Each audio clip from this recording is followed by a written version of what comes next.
Hello, my name is Robert Kiyosaki, and I'm best known for a book called Rich Dad, Poor Dad, which I published in 1997, and it has been on the New York Times bestseller list and bestseller list all over the world for, I think, nearly 7 years, which is, if I may say so myself, quite an accomplishment. My other book, the latest book that just came out in 2008, is How to Increase Your Financial IQ, and in these economic, volatile times, I really think increasing this, your number one asset, your IQ, is especially important today. So what I'm going to be talking to you about is something I call the new rules of money. And before I go into the new rules, I'll just explain why they're new rules. The rules of money changed first in 1971 when President Nixon took us off the gold standard, and second in 1974 when ERISA was passed.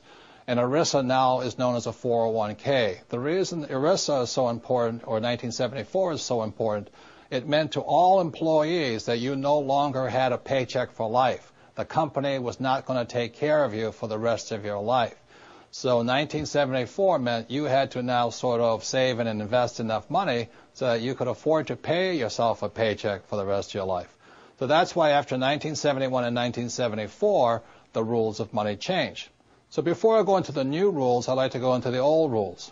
Prior to 1971, the old rules were: go to school, get a safe, secure job. The second was work hard to earn more money. 3, save money. 4, buy a house. 5, get out of debt. 6, invest for the long term, and in most people's cases, they invest in mutual funds. And 7, diversify.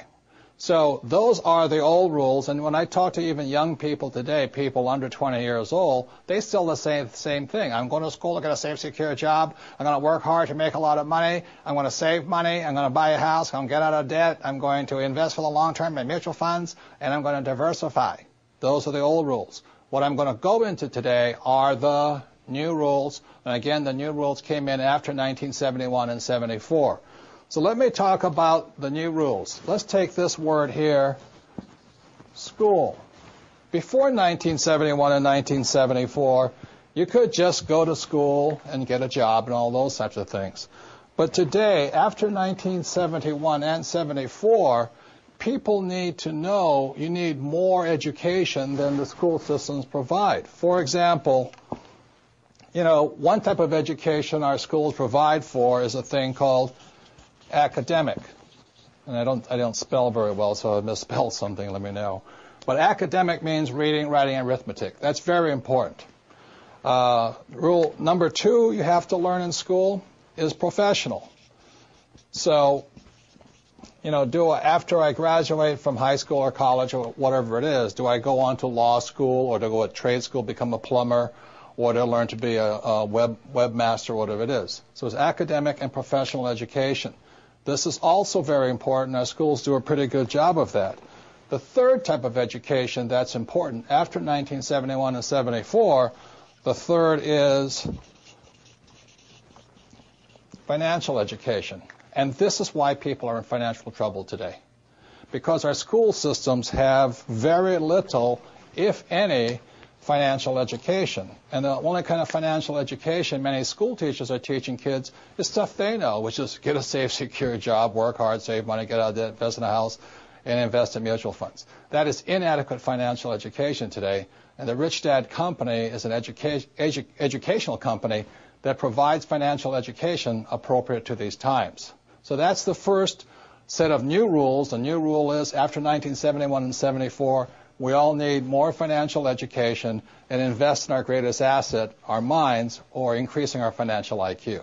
So the advantage I had in my life was my poor dad was an academic guy. He was a PhD, head of education. He's a great, great guy. I love him dearly. But as you know, since we don't teach much about financial education, people are in financial trouble today. And that's where my rich dad kicked in. My rich dad thought this was very important, and my poor dad thought this was very important. So that's the difference between rich dad and poor dad. And one more thing, the reason I apologize for my spelling is even though my dad was the head of education for the state of Hawaii, he had me as his son, which kept him humble.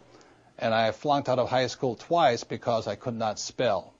So I'm not very good academically. In fact, I'm not good to all of this stuff, but it's a combination of these three types of education that are essential today in this new economy, this new set of rules in the world.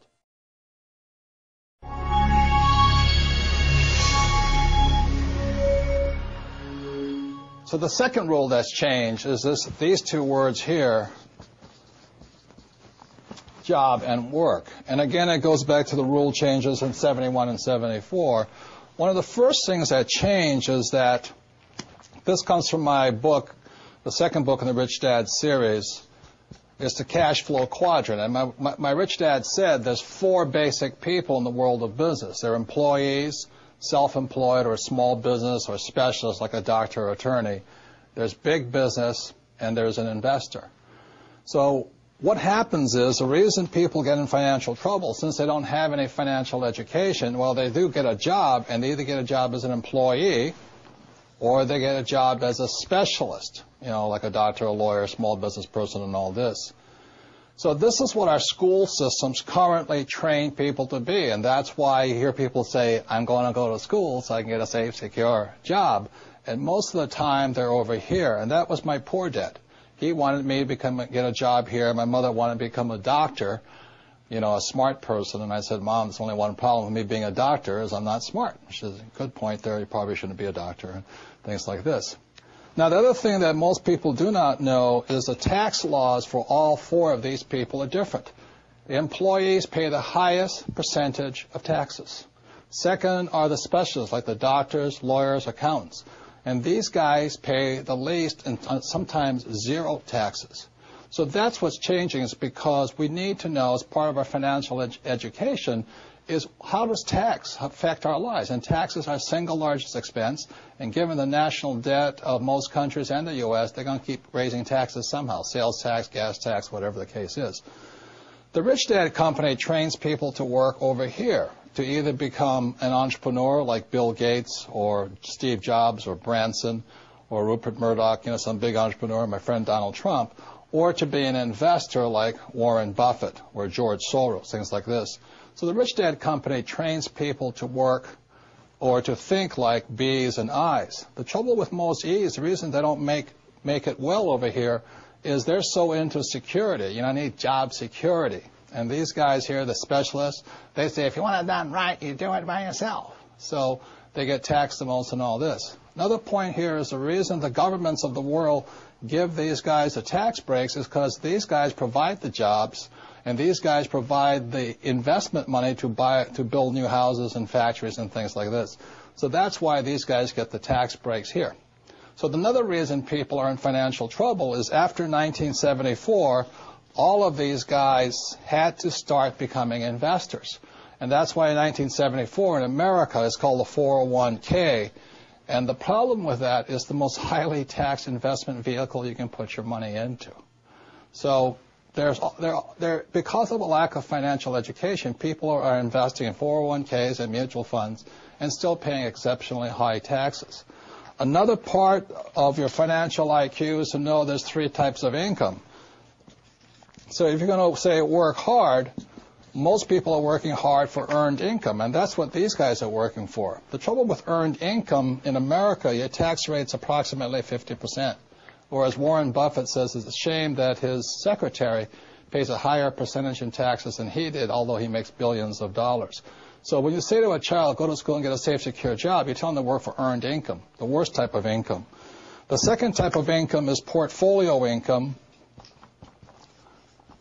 And today, as I speak, and they're trying to change this, it's about 20%. And portfolio income is generally known as capital gains. So if I buy a stock for $10 and I sell it for $50, the $40 gain is taxed at 20%. Or if I buy a house for $100,000 and I sell it for $200,000, that's a capital gains type event. So you pay a lot of tax for that. And the third type of income, which is the best type of income, excuse me, I can't spell again, is passive income. And this is income that just comes in on a regular basis. One of the reasons I am wealthy and was able to retire at a young age is because I worked hard for passive income, not earned income. I don't flip real estate generally, not portfolio income. I don't flip stocks. I want passive income. So today,